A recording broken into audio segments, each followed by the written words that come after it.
Continuamos. ¡Epa! Aquí estamos. Bienvenido. Gracias al programa, a ustedes. Bienvenido, Andrés. Por la invitación. Andrés Nadur, me da la bendición. Después, no sé si corresponde, pero bueno, está bien. Fuera de cámara. Te quiero decir que si necesitas algo importante para tu alacena, tenés gaseosa retornable de 2 litros a 18,80. Esto es la cooperativa agropecuaria. También tenés jugo Bagio Light, aunque no lo necesitas, pero a 14,99. Y ahora trabajamos la siguiente cerveza: ahí tenés la lista. Palermo, Imperial, Budweiser, Schneider y la mexicana Sol para Lili B, justo, para celíacos. Los celíacos pueden tomar la mexicana Sol también. Así que todo esto en la cooperativa agropecuaria. Andresito, te nos fuiste con las hermanas del colegio, con Milagros Calabrono y con Nico. Milagros también fue. Sí, Nico con él. Fuimos. Niquito también. Sí. ¿Y quién fue, Lucina? Fue Lucina. En realidad todas las hermanas estaban allá. Si bien no viajaron todas juntas, nosotros viajamos con Lucina, con Milagros y con Nicolás. Estamos hablando de que viajaron a Paraguay por la visita del Santo Padre. Sí. ¿Había tanta gente como dice que había? Había muchísima gente. ¿El cruzar fue complicado? No. Nosotros habíamos adelantado un trámite de la frontera vía web, así que fue bastante rápida la pasada. ¿Por Clorinda pasaron? Pasamos por Clorinda, sí. Y la verdad que no hubo complicaciones con el tránsito. En la ruta, allá sí había complicaciones con el tránsito porque bueno. ¿Y dónde ustedes ya tenían pensado, iban a Cacupé o iban a verlo ahí en Asunción? No sabían nada. No sabíamos, los paraguayos dicen que son muy buenos improvisando y me han demostrado que lo son, porque era una cosa de decidir al momento, porque la agenda del Papa era tan ajustada que si vos ibas a un lugar, no podías ir al otro. ¿no? Claro. Claramente porque el tránsito era muy, muy complicado, pasar de una ciudad a la otra, así que sobre la marcha decidíamos, si vamos al aeropuerto, vamos a La Valla, vamos a Cacupé, nos quedamos en Asunción. Claro. Era toda una teoría de la decisión y finalmente acertamos. Porque yo tenía entendido que la otra vez que había venido el Papa, las hermanas estaban frente a la Nunciatura, ¿puede ser? Exacto, la Casa Generalicia de las Dominicas sí. en Asunción queda frente a la Nunciatura. Imagínate, estaban así ahí. Que estaba, con un operativo de seguridad, la Casa de las Hermanas bastante difícil de acceder, pero la verdad que... ¿Y ustedes se quedaron ahí? Nosotros estuvimos en Luque la primera noche en un colegio que tienen las hermanas en esa comunidad, uno de los 9 colegios que tiene la congregación allá en Paraguay. Qué bárbaro. Y de allí fuimos nomás al día siguiente a Cacupé. Fueron a Cacupé. Fuimos a Cacupé, sí, donde tuvimos la oportunidad, gracias a la hermana Flora y sus influencias. Viste que había acomodo. Todo hay acomodo. Yo les dije hoy, se acomodaron con las paraguayitas que llevaron ahí. Las hermanas paraguayitas. Escúchame. Vengan conmigo que yo las llevo. Porque la hermana Flora que se metía. La hermana Flora, es un personaje que fue la encargada de llevar la ofrenda al Papa. No lo puedo creer. La hermana Flora, es muy conocida allí en Paraguay porque ¿y acá? Es directivo de la Universidad Católica. Mira. Con lo cual, tiene sus contactos y, anecdóticamente nos hizo pasar porque conocía gente de la seguridad también. Y entonces dijo, si no se llenan esos lugares, yo tengo 3 personas que van a llenarlo, dijo. Y finalmente esos 3 lugares no se llenaron y pasamos. Y tuvimos la oportunidad de estar bastante cerca del altar y bastante cerca de la... Porque era la parte de la de pasarela donde Francisco, hizo su entrada al santuario de Cacupé. A ver, detallame un poquitito cómo lo viste al Papa, porque una cosa es verlo por televisión, pero cuando lo tenés tan cerquita... En realidad no me llamó la atención porque yo sigo mucho sus noticias, ¿no? Su itinerario siempre, sus discursos, con lo cual hay como una experiencia mediática, ¿no? Así se llama en comunicación cuando uno dice esto, yo ya lo vi varias veces. Claro. Y la verdad que lo que transmite por por televisión es bastante parecido a lo que transmite personalmente. Lo que sí, se lo notaba muy cansado, todos coincidíamos en que, bueno, la gira por Ecuador y Bolivia lo había dejado bastante cansado. De hecho, él manifestó, según trascendió a su círculo más íntimo, que, bueno, su frase fue "no doy más" en un momento, ¿no? Estaba muy cansado. Y, venía de la altura de Bolivia, venía de Ecuador. Se lo notaba en algunos pasajes de su discurso bastante apesadumbrado, ¿no? Sí. O que se agitaba, pero bueno, igualmente con una vehemencia y con ese tono tan exhortativo que él tiene, que hace que te lleguen sus palabras, ¿no?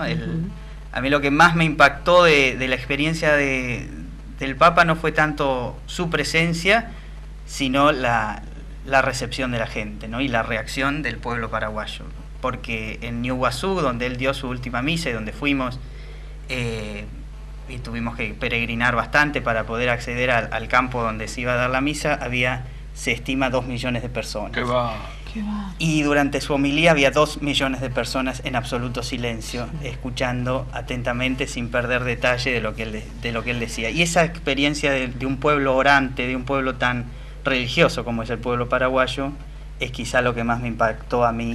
Aparte, Andrés, yo digo, él tiene una relación muy especial con los paraguayos. Él era acá, cuando él era arzobispo, él iba a la Villa 21 de los paraguayos. Ah, claro, la Villa 21 de los paraguayos. Y él estaba ahí en contacto, y la gente que iba de acá, de Buenos Aires, tenía una emoción, ¿viste? Era los paraguayos estaban muy emocionados, y la verdad que lo que a mí también me llamó mucho la atención fue que los comentarios de la gente no eran superficiales, no eran una cosa de cholulaje, es decir, pasó por acá, que yo lo vi, mirá cómo se viste, qué sé yo, ¿no? Eran acerca del discurso, ¿no? Había una gran permeabilidad a sus palabras.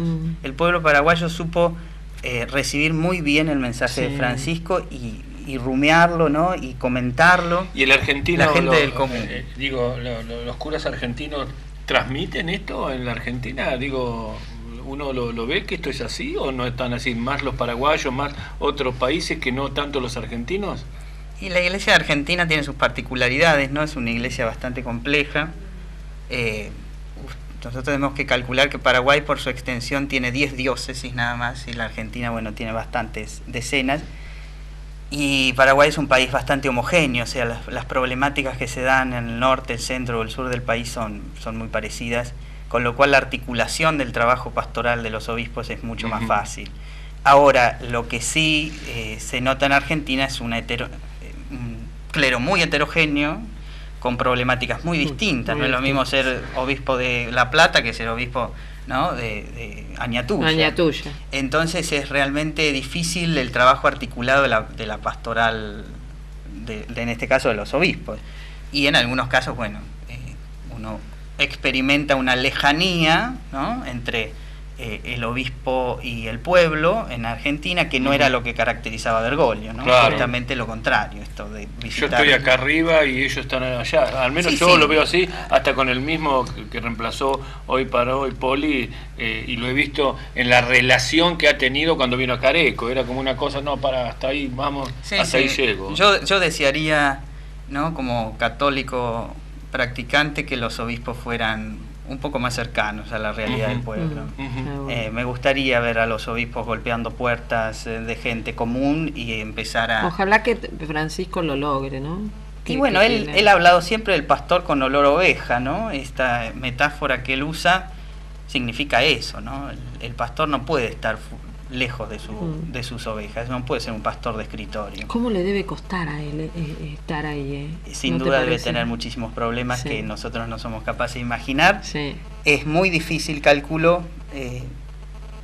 lidiar primero con la fama, ¿no? De tener tanta gente, millones que te aclaman, que todo el tiempo te hacen sentir lo grande que sos, y por otra parte tener que hablar siempre desde un tono tan humilde como él tiene. Y esto, con el poderío económico que tiene la iglesia, y con el poderío también político que tiene. Hoy por hoy la iglesia es muy fuerte. Y quiero que me hagas una reflexión del regalo de Evo Morales.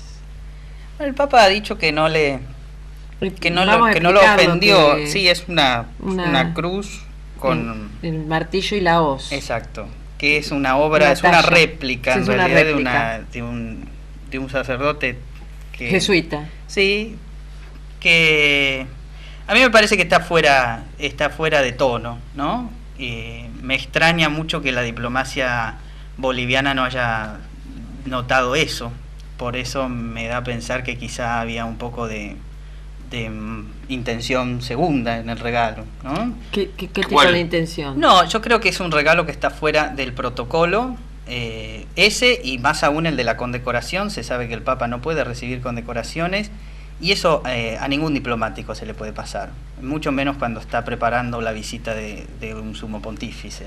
Entonces, la verdad es que me da a pensar que hubo un poco de malintención en el como armado. Para ponerlo... Sí, por ahí para ponerlo en una situación incómoda. Yo creo que a Francisco, con su discurso progresista, siempre hay algunos que le cantan retruco, ¿no? Para ver cómo pueden, sí, cómo va a reaccionar. Y se abusan a veces de su don de gente, sí, de su misericordia, de su... Él habló en el avión de vuelta, hizo una reflexión y le preguntaron qué había hecho con el regalo. No, dijo que lo tenía. Sí, que lo había llevado y que la condecoración se lo había dejado a la Virgen, que era lo que correspondía, ¿no? Pero bueno, tampoco me parece que sea un tema que haya que profundizar. Está bien, mucho, ¿no? Perfecto, sí. O sea que en síntesis el hecho de haber ido tantas horas valió la pena. ¿Cuándo pensamos que va a volver? Perdón, que va a venir a la Argentina. El año que viene dicen que tiene pensado hacer Uruguay, Chile y Argentina. Recordemos que ya estuvo en Brasil por la Jornada Mundial el año pasado. Sí. Visitó Ecuador, Bolivia y Paraguay. Creo que es un papa que está muy preocupado, o al menos yo percibo su preocupación por América Latina, ¿no? Que es un territorio que le es tan significativo para su historia, ¿no? Como pastor. Así que seguramente el año que viene es probable que venga, dado que en año electoral no corresponde que visite países que están en proceso. Hablando justamente de eso y viendo que estaba también la presidenta Cristina, digo, ¿cómo vos ves esto? Que la política, la presidenta, es como que quiera involucrar en todo esto de las campañas que se vienen ahora al Papa. ¿Cómo lo estás viendo? Bueno, ya no nos vamos metiendo en la política. Sí, bueno, hay una instrumentalización de la figura del Papa, ¿no? De varios políticos. Yo creo que la relación entre Cristina y Francisco no resiste análisis. El Papa no le queda otra que recibirla. Creo que es una lección que el Papa le tiene que dar, aunque Cristina la aprenda o no. ¿Qué lección? Y la lección de la humildad. Recordemos que cuando él era arzobispo de Buenos Aires le pidió 17 audiencias y él no le concedió nunca una audiencia. Siendo que el Papa, bueno, tenía un enfrentamiento con el gobierno. Al día siguiente de su elección, los medios oficiales, por orden de la Casa Rosada, sin duda, porque no dicen nada que no pase por ahí, dijeron que era un papa genocida. Ajá. O sea, digamos que cuando Néstor Kirchner estaba internado, él lo fue a visitar y lo expulsaron del sanatorio donde se encontraba el expresidente. Es decir, hay muchas muestras de los desaires y del desprecio que ha mostrado Cristina cuando Bergoglio no era todavía Francisco, y después un cambio rotundo del discurso, y el Papa que actúa en su función de jefe de Estado, ¿no? Porque él ya no es un argentino más, él es un jefe de Estado y además el líder de la religión mayoritaria del mundo, ¿no? Por lo tanto tiene que estar todo el tiempo haciendo equilibrio, y hay quien se abusa de eso. A mí me parece que si Cristina hubiera entendido el mensaje del Papa, no tendría que seguir visitándolo. Si ya lo aprendió, bueno, que lo aplique sin necesidad de estar continuamente sacándose fotos. Es como que va a pedir perdón, me parece a mí, a veces como que diciendo, estoy acá y me he dado cuenta de hasta dónde llegué, o le conviene. Siendo quien es el Papa, ¿no? A mí me parece que si hay perdón, ya está. Sí. No hace falta ir 17 veces a pedir perdón a un lugar cuando ya te perdonaron, ¿no? Es decir, el perdón es olvido, si no, no hay perdón. Si Cristina sigue yendo es porque verdaderamente cree que eso le ayuda a su imagen, y hay una utilización de la imagen de Francisco, como lo han hecho ya tantos, ¿no? ¿Te recibiste? ¿De qué? De cura, ¿de qué te va a recibir? No, si no fui cura, yo no soy cura. No. Sí, te recibiste. Pero ¿cómo que no? No me mientas. No te mientas, más, me dijeron con 9.90, 9.98, sí. No, ¿terminaste la licenciatura? Sí, por supuesto. Sí, entonces, todo mentirosito, la licenciatura está como pero sí, es que hace, mirá que está mamá, tiempo, papá, abuela. Sí, pero no, ¿cuánto hace que no venís acá conmigo? Y como 1 mes y medio. No, mentira, hace rato. Bueno, te recibiste con muy buen promedio. Decime licenciado en Ciencia Política en la Universidad del Salvador. Sí, Tomá. ¿Y seguís estudiando? No, ahora no estoy. ¿Por qué digo que va a ser el fui licenciado en Ciencia Política y profesor en Ciencia Política, ambos títulos. Y la verdad que bueno, por el momento trabajando en la docencia activamente, que es una gran vocación para mí. ¿Por qué no te llevaron como candidato, como concejal? Bueno, yo no puedo ser candidato a concejal porque tengo 24 años y la ley exige que tiene que tener 25 años al momento de asumir el cargo, con lo cual yo así hubiera querido. ¿Hubieras aceptado? Quizá, no lo sé. Como no era una posibilidad, no me lo planteé mucho, ¿no? Es como decir, bueno, ¿te gustaría ser presidente? Y bueno, si el día que tenga 30, una carrera y demás, veré si puedo serlo o no, pero la verdad que no fue una decisión. Sí podría haber sido candidato a consejero escolar, que exige la ley que uno tenga 18 años cumplidos para poder serlo, pero no es un cargo que te guste. No es un cargo al que yo sienta aspiración. ¿Cómo viste esta conformación de la oposición, que algunos por un lado, otros por el otro? ¿Cómo lo viviste? ¿Cómo lo viste vos desde el frente progresista que por ahí lucharon para hacerlo? Bueno, ha habido... Que no te intimiden, te pido por favor. Ha habido propuestas, porque no es nada que no se sepa ni que no se haya dicho ya. O sea, yo no voy a venir acá a destapar ninguna olla que se haya dicho, digamos, que lo hemos expresado varias veces. Había una propuesta que se intentó llevar a cabo entre los distintos partidos de la oposición sin necesidad de que ninguno perdiera su identidad política, ¿no? Que es algo que desde el espacio del GEN creemos importante. Y bueno, los tiempos se fueron dilatando, quizá hubo una sobreespeculación y finalmente la oposición hoy no va a poder, después del 9 de agosto, tener un solo candidato. ¿Te hubiera gustado tener un solo candidato? A mí me parece que era una posición que fortalecía, con vistas a las elecciones de octubre, la posibilidad de que haya un recambio en el gobierno municipal. Hoy enfrentamos, bueno, una situación más compleja. No pierdo las esperanzas de que el gobierno cambie, pero bueno, será cuestión de esperar cómo se desarrolla el gobierno de Durañona. El gobierno de Durañona es un gobierno muy omnipresente, ¿no? Y creo que eso es una fortaleza y a veces es una debilidad. Es un estado... ¿Debilidad? Sí, no sé si es una debilidad, pero es un estado que a veces sofoca y eso sin duda es una gran crítica que se le hace. El estilo avasallante que a veces tiene algunas... Soberbia. Puede ser. A veces hay un tono ensoberbecido en la forma de ejercicio del poder y en el discurso, que a mucha gente le disgusta, es la verdad, es su estilo. El kirchnerismo ya nos tiene acostumbrados a eso, no es nada nuevo lo que estoy diciendo.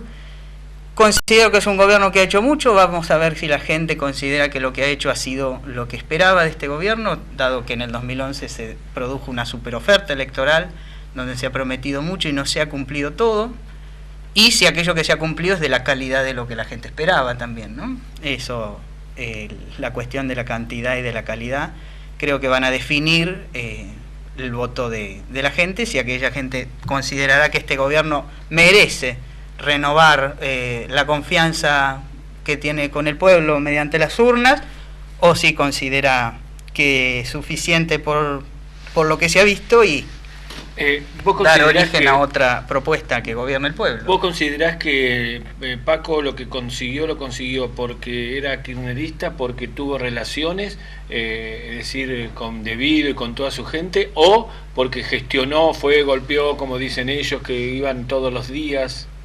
Todos sabemos cómo se maneja la obra pública en Argentina, acá tampoco hay nada nuevo para decir. No, yo no sé. Sí, uno sabe perfectamente que el kirchnerismo ha sido sumamente discrecional en el reparto de los fondos y que aquellos intendentes que se mantuvieron fieles, sobre todo después de la migración de los masistas, lograron conseguir una porción del pastel mucho más grande que la que le tocó a otros. Algunos no recibieron absolutamente nada. ¿El pastel era transparente? ¿El pastel era claro?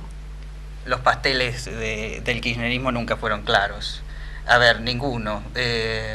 Tampoco digo en esto nada nuevo. No tengo pruebas, por supuesto, no voy a andar acusando, pero uno sabe, cuando se bajan millones y millones para ciertas poblaciones y a otras se las relega nomás porque el intendente que las gobierna es de otro color político, me parece que ahí no hay ni federalismo ni república, que son dos cosas que considero hay que recuperar o construir de una vez por todas, ¿no? ¿Y desde el partido de ustedes existe esto? Sí, por supuesto. El GEN es un partido al cual yo pertenezco desde hace 5 años y que continuamente habla de estos temas. Desde ya, son utopías, no son fáciles de concretar, pero son metas que nos marcan un camino a seguir, que nos hacen ver, bueno, cuáles son los medios más apropiados para poder alcanzar esas metas o esos objetivos. No creo que vayamos rumbo a esa clase de país. Creo que no, lamentablemente digo. ¿Y rumbo a dónde vamos? Vamos a ver quién gana las elecciones de este año a nivel nacional. Creo que cualquiera sea que gane, por ahí hay una esperanza que va a tener que ser un gobierno que seguramente no va a tener mayoría y por lo tanto va a tener que hacer un ejercicio de diálogo mucho mayor que el que hicieron. ¿Te preocupa si hay mayoría acá en Areco? Si la tiene mayoría Paco Durañona, si llegara a tener mayoría, ¿te preocupa en el Consejo? Siempre el alineamiento entre el Ejecutivo y el Legislativo a mí me preocupa, porque los argentinos tenemos un problema con los gobiernos que tienen el mismo color en la Asamblea Legislativa y en el Ejecutivo, que a veces se desbocan en el ejercicio del poder. Teniendo en cuenta los antecedentes del kirchnerismo, considero que hay suficiente material como para preocuparse, ¿verdad?, de que un gobierno monocolor, como se llama en la teoría política, ¿no?, un gobierno que concentra el poder legislativo y ejecutivo, sea un gobierno que pueda llegar a cometer algún abuso en su poder, ¿no? Bien, listo. Lo dejamos libre, está recansado, dice que no da más. Suerte que está cansado, porque si no, ¿sabes todo lo que hubiera hablado? No, me encanta, aparte, me encanta. Cuando hablo rápido es porque estoy cansado. No, me encanta. No, me encanta escucharte, lo sabés, y sos tan claro, tan didáctico, como buen profesor. Bueno, así qué bueno. Te vamos a seguir invitando, sí, no te preocupes, que te vamos a seguir. No, ¿por qué me voy a preocupar? No, porque ¿Están preocupados por las elecciones que vienen? Las elecciones siempre son preocupantes, porque hay piensa? muchas cosas que organizar, muchas cosas que decir, muchas batallas que pelear, en el buen sentido del término, y por lo tanto ahí vi ya los carteles. Es una Se le robaron uno, ¿viste? ¿A dónde? No me digas. Sí. No los vi yo no los vi. Frente al hospital se lo robaron ya, pobre. No me digas. Sí, es una de esas pancartas, sí. Ay, que está... Pero sí, se lo llevaron. Yo no sé si... Para algún gualicho. Bueno, gracias Andresito. Andrés, muchas gracias. A ustedes, gracias. Nos vamos dos y ya estamos...